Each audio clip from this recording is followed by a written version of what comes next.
Hi there, my name's Chris Widener. I'm one of the co-founders of ROI Expert Advisors, and I just want to let you know that we are rebranding the Big Mo Real Estate Radio Show to ROI Real Estate Radio. Still great content. We're still going to be motivating, still going to be helping you make more money, but just wanted to let you know we are now ROI Real Estate Radio.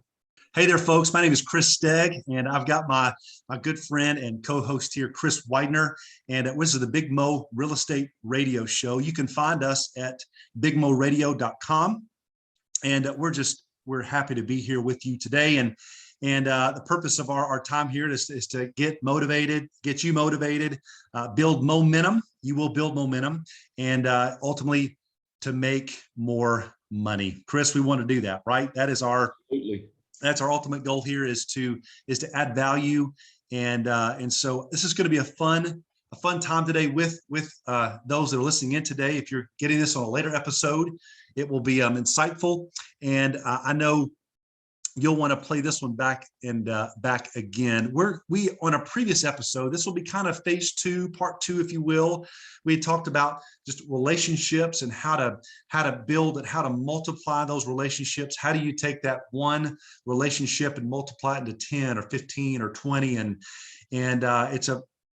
it's really about serving others and adding value, not just value, but a greater value, something that you do that's far above anyone else. It's like this, Chris. It's like many people in different industries say, well, let's think outside the box. Let's think outside the box. Well, if you think about it, many people, many other industries are saying the exact same thing 2 blocks down or 10 miles across the city or several states away. And outside the box really is average at best. If you think far beyond the box, or there's no box at all, then you're thinking on a completely different level. And so years ago, Chris, you might have experienced this in the speaking world and certainly in your career. But this goes back to probably 20 plus years ago, and it relates to those in real estate today, or if you're in insurance, or if you're in financial services, or if you're in other real estate centric organization types. Well, you've got a realtor here and you've got a realtor here, and they're in the same category. And if you're like us in a big metropolitan area, Chris, you and Denise are in the Scottsdale area. We're in Austin. There are more than 17,000 real estate agents in the Austin Board of Realtors. And So that's a lot. I mean, I'm sure there's something similar there in the Scottsdale and Phoenix area. Yeah. And so we're competing for that listing. We're competing for, to work with that buyer. There's a bunch of buyers moving here to the city of Austin. And so, there is this level of competition. And so Nick Saban, we all know him as the coach for the Alabama Crimson Tide. Roll Tide. Right. Yeah. My daughter goes to Alabama. That's right. That's right. Spent more than a few days in Tuscaloosa. Yeah. What a place. What a fun place just to watch football. It really is. It's insane. There's just something about Tuscaloosa. In football. So, but Nick Saban has mastered this, and this is why year after year they're winning championships. I don't know. I can't remember now how many championships he's got, but he talks about how most coaches teach from the snap to the whistle, and that's kind of the outside the box thinkers. Nick Saban has mastered how to think from the whistle to the snap. Snap to the whistle versus the whistle to the snap. So it's off the field. And this is why he has players long after they're gone from the University of Alabama, how they have kept in touch and how he's so influential in their lives. He's almost like a second father figure. He's a coach, but it's about how you dress and how you serve others and how you show up on time and how you take your classes seriously, and how, failing is not an option. If you fail, you don't get to play, and it's about greeting others, and knowing each other by name, and yes sir and no ma'am, and manners, and all Well, you these think about it, things. these kids show up on his doorstep and they don't know a lot of this stuff. A lot of stuff at all. They're just young guys. They're 18 years old. Maybe somebody's never taught them about etiquette or those kinds of things. You know who else does the same thing? We have another daughter goes to Vanderbilt, and Vanderbilt's 2 years ago, they won the championship for baseball. I think they came in second this last year, but their coach has developed this sort of similar thing where every year their alumni comes back to the campus. The baseball players come back.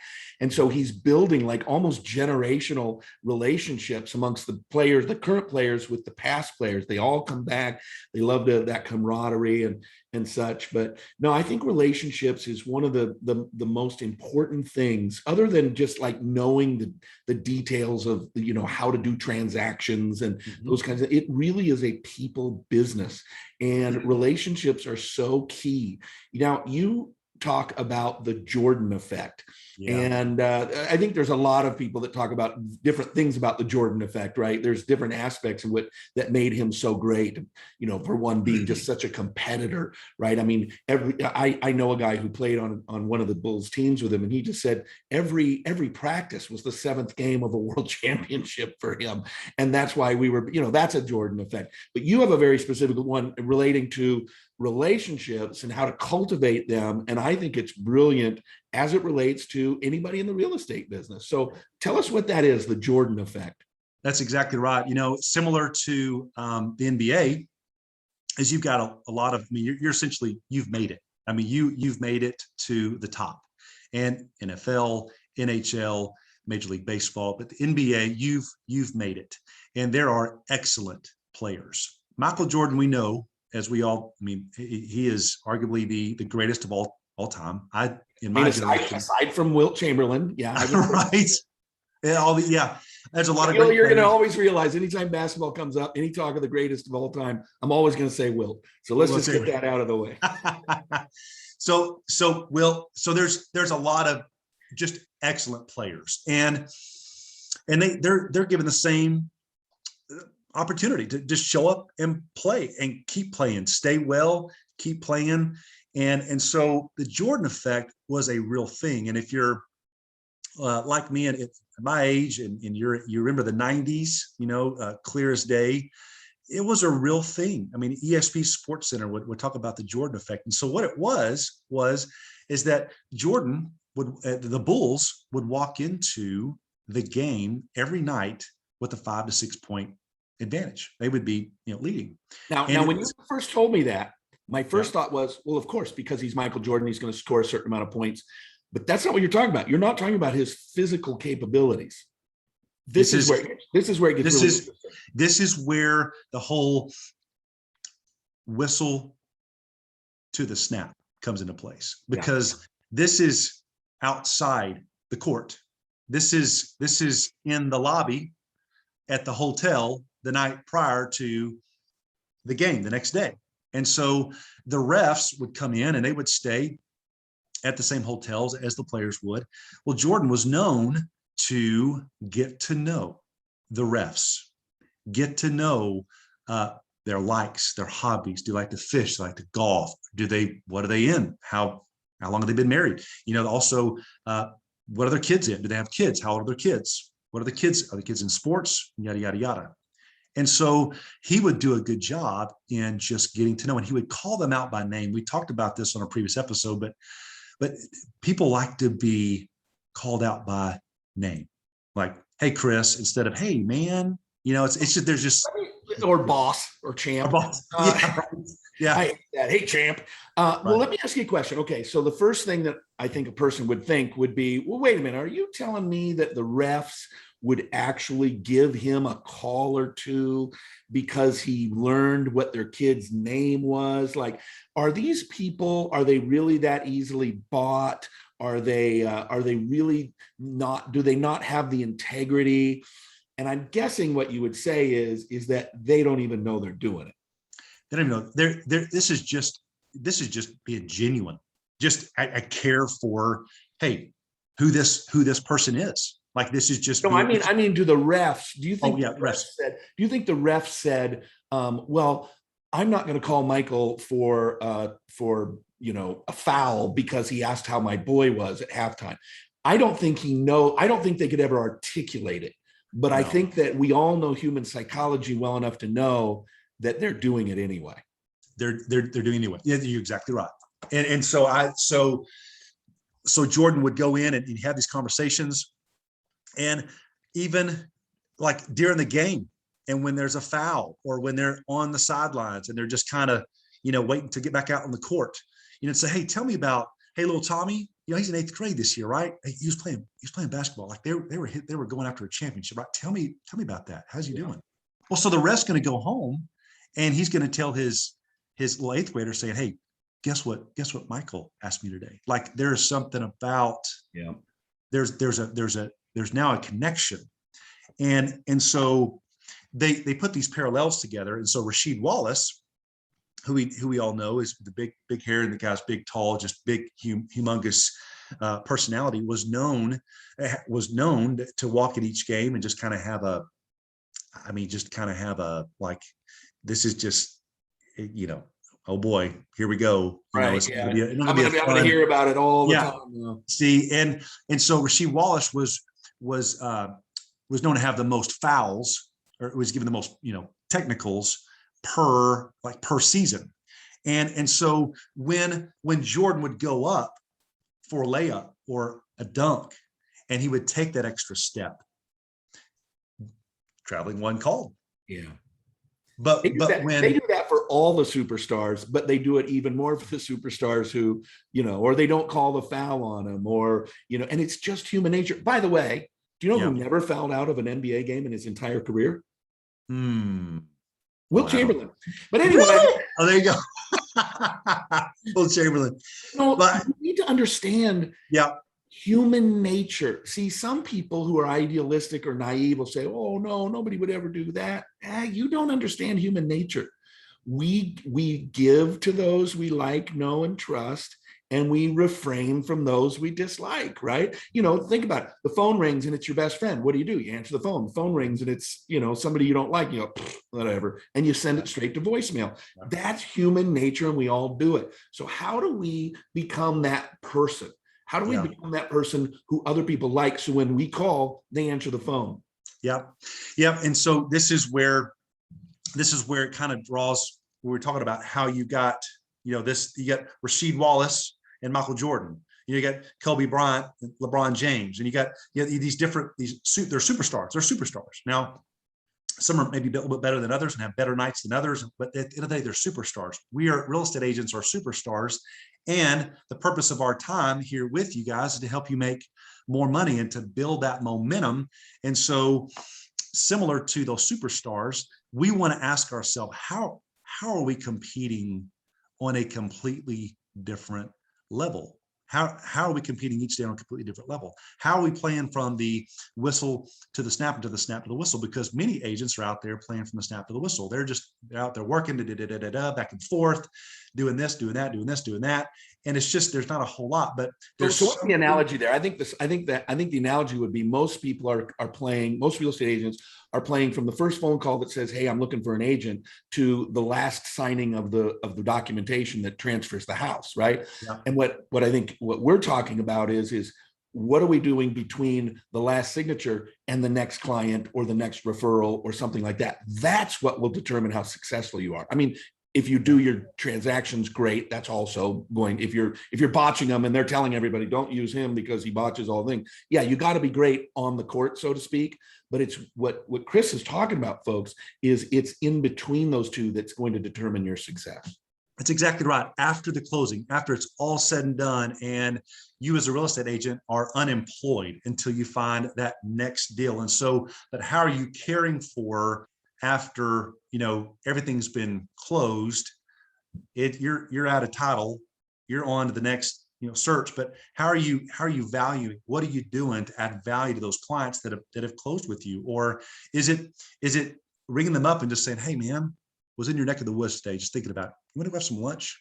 I'll let I go have some lunch with you. Let's just catch up. I've got I've got a client of mine who just recently had her third child. And so there are some things specifically that I know that would add value, that would, just because I love these people. I love what I do, but I love these people. I want to continue that relationship. Well, I mean, there's some things that show up on their doorstep that come at the time that they would never even think would show up, but it comes up, and those things are memorable. So we want to talk about, how do we create, how do we deliver exceptional service, and that's in that process. But how do we make that closing, or after the closing, a memorable experience? Yeah. Where, And I think, yeah. one of the things that I teach about in my influence stuff, when I wrote the book Art of Influence, and I give that speech all over, is that people are judging you on two things primarily: your skill set and your character. And I would put relationship building under your character, although it's a skill set as well. But I'm talking about in relation to real estate, you've got your real estate skill set, right? Your ability to do transactions, to write offers, to negotiate, to make presentations, to market. You've got your skill set, right? And people want to know you're good. But then you also have your people skill set. What's that? It's sort of nebulous. It's not something you can pour in a beaker or scientifically study or break down the metrics. But I believe, and this is what I teach in my seminars, is that is far more important than the skill set. The skill set is very important. Mm-hmm. But far more important is what people think of you in regard to your character. Do they like you? Because if your skill set's the same, they're going to go with the person who's friendlier and happier, mm-hmm. and makes them feel better. If your skill set is even a little bit less than the other skill set, then they're still going to go with you because they like you and they're friends with you. About the only time a skill set is going to win is if you have virtually no personality or you treat people poorly. Mm-hmm. Other than that, personality and character is always going to trump the skill set. And you should have a great skill set, by the way. Mm-hmm. Mm-hmm. So that's rock solid. I mean, we've all been guilty of driving across town, or you ask these questions like to your, to my wife, and I'm just saying, there's a hairstylist just right down the road. Why are you driving 30 minutes across town through traffic? You may ask the guy that maybe likes a nice pair of dress shoes, or likes a specific mechanic, or whatever it may be. There was a story a mentor of mine gave me many years ago, and you've got this hardware store, and this all comes down to the real estate profession. I mean, this has to do with how do you compete on a completely different level when other agents are closing hundreds of deals a year, and you're sitting there going like, I'm a new agent, or I'm a less experienced agent, but I want to get to where I can close and I can compete with the big ones. And so there was this story that was given that you got a mom and pop hardware store in a parking lot, and just a few months later, there's a Walmart that's being built right behind them. And they have the same tools, they have the same merchandise, everything else. But that mom and pop store has been there for years, and they've got a relationship with their customers. I mean, it's just rock solid. Well, how do you think these stores, and we know many stores that are in that situation where they are, I mean, they can't be touched, even though you've got this giant of a store directly behind them. It's like a little 8-iron. I mean, you can hit I'll give you an example. Here in Scottsdale, we go to a little restaurant called Giuseppe's. Okay. And it has maybe 1, 2, 3, 4, 5, 6, 7, 8, maybe 9 tables in it. Small little strip mall kind of thing. And then around at the other end of the strip mall, but in the same strip mall, I'm surprised they actually let 2 Italian restaurants go in. There's another one. Mm-hmm. And Giuseppe's is run by a guy named Pasquale. Okay. And he is about a 75-year-old Italian man from Florence. Mm-hmm. And when I come in, and when Denise and I come in, he runs right up and he kisses her on the cheek, and then kisses her on the cheek. And I always say to him, you're the only other man in this world that gets to kiss my wife. At which point he kisses me on the cheek, and then another one on the cheek. And he doesn't have a liquor license, so you bring your own wine, they'll open it for Right. you, no corkage fee, whatever. And then he comes around and he'll talk politics, or he'll talk, whatever. He was on his family was on Family Feud one night. We're sitting here watching TV and we see family. I'm like, that's Pasquale, that's the Giuseppe's gang. But we go there 10 times a year. I have been, in the last 4 years, I've been to the one at the other end of the strip mall once. But we go to Giuseppe's to see Pasquale 10 times a year, sometimes more, sometimes once a month. And it is, his food and the other food are basically the same. They're above average. I'd give them both about an 8. But we go because we go to see Pasquale. There's no family relationship there. There's no long-term friendship. We've never been in business together. We go there because we like him. And I think that is a great lesson for every single real estate agent out there. You must be likable, and how you portray yourself and how you live your life and how you engage with others.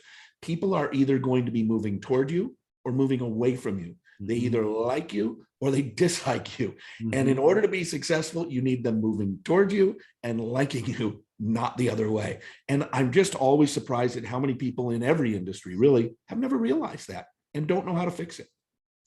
But you said something there that I picked up on, and you said that the food is good. Yeah. The food, you give it an 8, not a 10 or 11. You get an 8. You go there because of the individual. Yeah, it's Pasquale, right? It is the individual, and that's how you compete on a completely different level. You become so likable, and the way this hardware store was able to stay in business and continue having their doors open with this giant directly behind them is that the owner was always there, like this Italian guy. And every single time they'd come in the door, he'd say, "Hey, John." Yeah. "Jerry." "Hey, Chris." "Hey, Jill." There was something special about that. "Good to see you. Hadn't seen you in a while. What's new? I mean, how's your mom doing? How's your dad feeling? How's your house coming? How's the remodel?" I mean, there's a connection. These giant stores is a transaction. It's just, it's very minimal. And people will pay a little more for their hammer to talk to somebody who knows their name. I'll give you a good example of this. Exactly. I have a friend named Monty, and Monty was a pastor. He was a part-time pastor. And from the time he was 14 years old, he worked in a grocery store in a town called North Bend, Washington. And he started out, stocking shelves. By the time he was a part-time pastor, he was working full-time at the grocery store as a clerk, right? And North Bend is in the Snoqualmie Valley. There's Falls City, Snoqualmie, and North Bend combined. There's maybe 12,000 people. Maybe 15 or 20 now. It's grown a lot. So anyway, he is really discouraged because he wasn't a full-time pastor. He wanted his own church. He was a worship pastor. He wanted his own church. And he used to kind of say, "I don't get it. Why won't God let me, start my own church? And I hate being a checker, and I'm wasting my life being a checker." And I said to him, I said, "Monty, I'm telling you what, this checker thing is going to be the best thing that ever happened to you." Well, eventually Monty decided to start a church in that town. After 30-something years of working, 20-something years of working as a checker in a small closed town, right? It had sort of a closed town. It was the main grocery store there. Well, guess what Monty did for 20 years? Every time people came through, "Margaret, John's not with you tonight. Why isn't John with you?" "Oh, John just had knee surgery." "You tell John I'm going to be praying for him." Then the next time John would come to, "John, you're back from the knee surgery, whatever." When Monty finally flipped the switch on his church, in 3 months, he was the biggest church in that town. Wow. He literally flipped the switch and went to hundreds of people because all these people who had said, "I'm never going to church," they're like, "Monty from the QFC started a church. I love Monty. Let's go." And I remember about the 3rd or 4th year that he was open, we were invited to go to the Easter service. They rented out the high school that we went to, where Monty and I went to high school together, and they had 1,700 people in the audience. Like 3 or 4 years after starting a church in a town of 10 or 12,000 people. And I guarantee you, it was those 20 years of cultivating that relationship that when he needed to, he flipped the switch, boom, off it went. And again, you could make this the same thing, whether it's real estate, an auto mechanic. Yep. This is what it's about. So tell us, how do we make that connection? What are the things? I mean, we've mentioned, know their spouse's name, know their children's. Yeah. What are some of those other things that build that kind of friendly rapport and create that connection? Yeah, I'll give you a fresh one. I just picked up a listing, and they were interviewing 6 real estate agents, and this is a nice home. And what's so funny is I was the last one, which I prefer being the last, not the first. And so what's funny is I went in there into the home, and I saw many of the same or similar marketing material on their coffee table, just as you walk in their front door. And it was from 5 other agents, and they just had their own special, here's what we're going to do, here's how we're going to market it, yada yada yada. At the end of the day, it's the same, it's the same spiel. Yeah. And so we walked upstairs, and I said, I'd love to do a tour of the place. Show me the place. And so then we saw some picture frames on the wall, and we saw a classic car in the garage. We saw a big pool in the backyard, and we saw family pictures all over their house. They had 5 kids, and I'm sitting here going like, I want to find out about your family. I mean, I'm sure this was the place where, man, everybody just came over. It sounds like y'all just wanted this to be the home for all the kids to come over. And so we just got off track, and we started talking about their growing up years and how they would have, they had actually a wedding in their backyard, and how they would, and we started talking about their birthday parties that they would have. And they had some picture frames upstairs that like not like music awards, and one of their children was in Nashville for about 7 years, and so I lived in Nashville for a long time, did some stuff in the music industry years ago. Well, we ended up knowing some of the same people, and it was things, Chris, that no other agent was doing. The agent was going in there to try to win them over. I was trying to go in there and to develop a relationship. Yeah, see, they're focusing on the skill set. Here's what I can do for you. Yes. People who are focused on the relationship are, here's what I can be for you. Yeah. And there's a big difference between those two. People who can be for you also are the do for you. Sometimes the do for you, they're just not the friendliest kinds of people. But you were hitting on something, just talking about doing that walkthrough. I think this might be a really good piece of advice for people. What should you look at? And I think it's brilliant. You say, hey, give me the tour. Let's take a look. Yeah. Think about all the things you should be looking for. Diplomas on the wall. Oh, they went to University of Nebraska, right. Or they got their doctorate from, I'll tell you one thing I see all the time. It'll say Bastyr, like a naturopath or something, Bastyr. Yeah. And I know they lived in Seattle, which is where I grew up. Right. So most of the people who went to Bastyr, a naturopathic doctor, they're Seattle. And I'll say, oh, how did you like Seattle? How do you know I live in Seattle? Well, you got a Bastyr thing up there, right? Think about if they have a guitar in the corner, or a golf club, maybe a putter. I mean, they're going to keep the golf clubs in the car or the garage, but they might have a putter. If you can, slow down and look at what books they have on their bookshelf. Are they into leadership, or are they into birds, or are they into golf? All those little things that you should look for that are key indicators that there's an interest there, because rapport comes from shared interests, right? So you're walking in, I know what you're looking for. You're looking for golf stuff because that's your shared interest, or family, or spirituality, or, Christianity, those kinds of things that are such core aspects of your life, right? That you're gonna walk by and you're gonna see the autobiography of Jack Nicklaus, and you're gonna say, oh, hey, I loved that book. Where do you belong? And that creates rapport, and they go, oh, you're a golfer too. Yeah. And all of a sudden you make that connection, and you have now got a foothold into that business that other people will not have.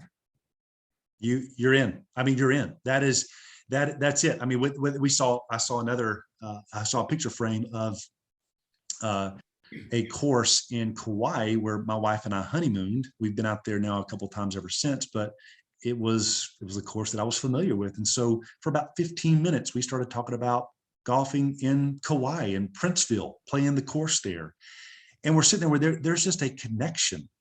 And so what ends up happening, and I know this works because we want to think far beyond the box. We don't want to do what everybody else is doing. We want to, how do we compete on a completely different level? How do we do that? And guys, if you know anything, which you will know more about me, is that I just love people. I'm in, real estate is what I do. Relationships, building relationships is like who I am. Like that's just me. And so building relationships, having a genuine care for others, finding out what's valuable to them. Now, here's the fun thing. When you can build which I think will be a great idea for another show, is to build a gift, a closing gift centered around something that you had saw that initial, meetup. And there's a lot of things that I can give you. If you see like in an office, if you see like in a hobby room, there's something instead of just a bottle of wine. What's memorable? What is valuable to them? And so we can talk about on another episode about some things like that. But I got the listing, and so and it's just because I go against the grain of what most people are doing, and that's what Jordan did so well. That's what your friend, the Italian friend of yours, has done so well. Is he welcomes. He's genuinely, he cares. He wants to see you again. Well, he and wants to know your name. And just think about being kind to people. Yeah. For example, our house is for sale. And so Denise did an open house the other day, and we were here. I was here, and a young Asian couple came in and found out that they were both from China. They're studying. She's at Mayo Clinic now, and he's a mechanical engineer working on artificial intelligence for semi-truck driverless driving. Fascinating couple. And but they were from China. Well, I have 22 books, and a number of them have been translated into 14 different languages. So I said, you read Chinese, right? And he said, yeah, I read Chinese. I said, what's the difference between simplex and complex? Because there's Chinese simplex, Chinese complex. He began to explain to me how when Mao came in, he wanted to take the complex writing and make it simpler so that more people can read. He knew that more people needed to read in order to educate the masses. So I walked him into my office and I grabbed like three different versions of my books, and I go, which one is yours? He goes, well, this one's Korean. He tosses it to the side. This one's Korean. He throws it to the side. He said, this one. And I had 3 or 4 copies. I autographed it to him and his wife, gave it to him, created a connection. Now, will they buy our house? I don't know. But if they do, that's great. And that probably played a part in it. But if they didn't, I was just a nice guy. I was a kind human being who saw a way that I could help somebody else. He's a young guy, and I gave him my book, The Art of Influence. No, actually, I gave him the book, The Angel Inside. That one was in Chinese as well. So, but you know what? Those are the kinds of things. Just be conscientious, be kind, be giving, be generous, find a way to just help people, whether you're going to get something from them or not. Because if you're only being nice and kind and interested in somebody because you think you're going to get business, it might work a little bit. In fact, it probably will work better than being unkind to people. But it's really more about being sincerely interested in people. And I find people fascinating. I find them interesting. I learn a lot from other people. I love what people have done with their lives and the fascinating lives they've lived. And I can learn something from all of them. But it's really just simply about caring for people. It is. There was a book that we mentioned on an early episode. It's called Legendary Service by Ken Blanchard. Yeah. And he wrote another book years ago called Raving Fans. That was one of my first books I ever read of his. I go to Half Price Books and I pick up many of those, any copies that I can pick up, and I start handing out to people because it's older material, but it talks about it's a timeless truth. Yeah. It talks about the fill-in station where you would go and you'd pull up and they would have somebody come out, pop your hood, and they would come out and check your oil and check your fluids and pump your gas, and they would, check your tires, and people would drive across town when there was a filling station just around the block, but this was full service, and they would drive across town just to fill up their tanks of gas because of the service that they were providing. And so just like we've been guilty of paying more for something, and we drive across town to get it, when Amazon is just a click of a mouse and it could be there the same, the next day or even the same day. There's something there. And what is it? It's the person. Yeah. Or the culture of the big company. I think in Nordstrom, right? There you go. I walked through Nordstrom the other day and I saw these like flip-flops, Gucci flip-flops, literally like 50 cents worth of plastic. And they were like $230 for a flip-flop slider. And I'm just like, why would anybody drop $230? Well, first of all, they want people to think that they're cool because they're wearing Gucci, but they're buying it at Nordstrom. Why? Because you can return anything. 10 years later, you bring them in and they go, sure, give us it back, But I want to go back to something earlier. We were talking about the individual, and I want to make a point, and I'd love to hear your perspective on it. People are not looking for a real estate company. They're looking for a realtor.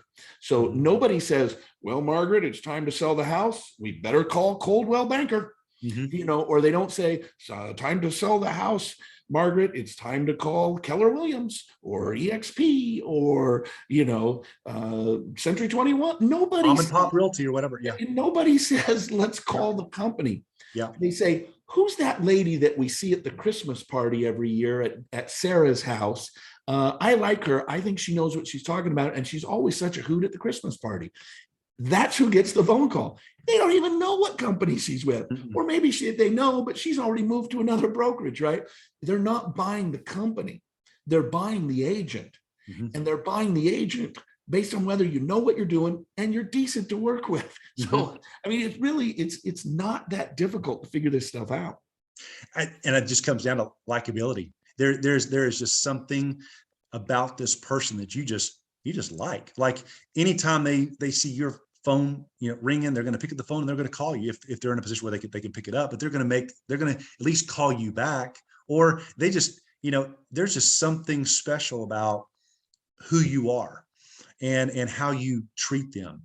And we've been in this industry long enough to know that there's some interesting people out there, and in this industry, there's a lot of, if you think about it, if you think about it, and I think some people are probably sitting here going, well, wait a minute, I'm not that super gregarious, back slapping, handshaking kind of person. Right. And in my speeches, I always do this. I always hold the mirror up. I'm like, okay, you got to look in the mirror and just ask yourself, am I likable?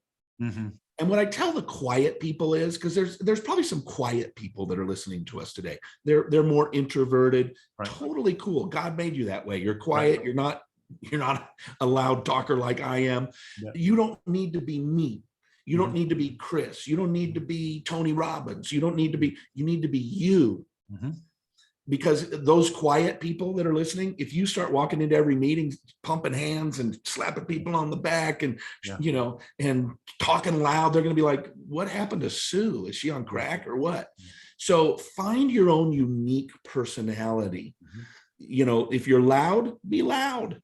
If you're quiet, be quiet, but be based on a service relationship attitude with other people. You're exactly right. You're exactly right. These, your personality is specifically how God made you. And I'm super energetic, and my personality is big. And I love these opportunities, and I'm going to have the best time with my clients. We're going to form a partnership. I'm walking alongside you. I'm going to help guide you. My job is to inform. It's your job to decide. Let's form a partnership. Let's do this. I'm excited about this opportunity. And I put every single bit of myself into that specific deal. Same thing goes for someone that may not be as, gregarious or just as extroverted maybe as myself. And because there are some people that are introverts that I know that we have in our team and our organization that are super introverted, but they are exceptional. They deliver exceptionally well. And the people that know them, they call them back and they call them back. And they Oh yeah, call them back. we So all met that person. They're like, it- how has she sold 75 houses this year? Like I there, barely got a word out of her. But it's probably wise to maybe go and sit down and say, hey, can I take out for a cup of coffee and just take a notepad and just kind of figure out what are they doing? How we always want to be improving. And so let me go into this. How can we take those relationships, or the relationships that we have, and how do we multiply? How do we exponentially grow and build to where, you're essentially working 90% of your business each year is referrals. I mean, like, like I don't have to pick up the phone and chase people. I I attract people, and those that I attract call up their friends. And when I get that phone call, all I got to do is show up. I mean, how cool would that be? Is just, how cool would it be to just go, hello, yeah, your buddy so-and-so called me and he said that you're the guy and I've got to meet with you to list my house. My question is great, love to visit with you. What's a good time? yeah. And you just got to show up. And once you show up, it's already been done. There's nothing else that needs to be done. You just show up and deliver and care for that person. And so how do you go about doing that? Well, we talked about on a previous episode how you want to develop and build a power team, how you want to build these real estate centric like professions, insurance and financial advisors, and mortgage lenders and inspectors and roofers and things like that. If you can do a really good job and get to know them, treat them like you would treat a client, finding out what they is valuable to them, call them out by name, give them a call, say, let's go do a cup of coffee. I hadn't seen you in a while. Let's go have some lunch. Let's just go and let's have lunch. And you center your conversation around, tell me about yourself. How's business? What's going on? How you doing? There are things that you will leave from that lunch or that sit down where there is something that was said that was so impactful. It's just simply asking about their children or how's their mom doing from maybe this or that or whatever it may be, that will send you 10 new opportunities because you took the time to go out. And every single time they hear someone that needs their house sold or that needs to list their house or has a buyer that's coming into town that wants to, they're going to say, you got to call Chris Stegg. In fact, they're not going to include you on Facebook where everybody's commenting their go-to person. They're going to actually take the time to pick up the phone and say, hey, so-and-so, I saw your post. Let me tell you who you've got to call. In fact, you know what? Let me make the connection. Yeah. And let me tell you why. And it's that why and that connection and how you go about grouping that text or grouping that email, CCing that email, how to make that proper introduction, because you've already talked about that through this other profession. They know how to tee it up. And that's how you multiply. And that's how one opportunity, one listing can turn into 12, 13, 14, 15, just from that. Because you have a proactive raving fan. They have a raving fan. And I know that we've all been taught, ask for the referral. Yeah. And you should, when you're done with a person who's moved in, hand them 15 business cards or whatever you want to do, right? But here's the deal. Everything that we've been talking about for the last 30 minutes, that is what's going to determine what they think and do when you ask for the referral. If you say, hey, now that the deal's done, I'd really love it if you could, if you think about it, or as you come to see that, your neighbors are moving, you meet the neighbor, blah, blah, blah, whatever. I'd love it if you'd be willing to refer me. Mm-hmm. And they are going to have a very quick decision. They'll know within 10 seconds whether or not they're ever going to refer you. Right. In fact, I can tell you there are times when I've already decided to refer somebody before they've asked.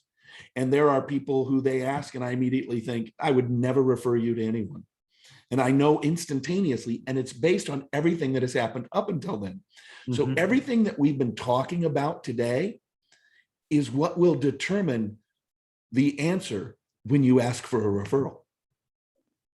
And wow, should you, knowing that question is going to come about, because it's just a part of your process, part of what you do.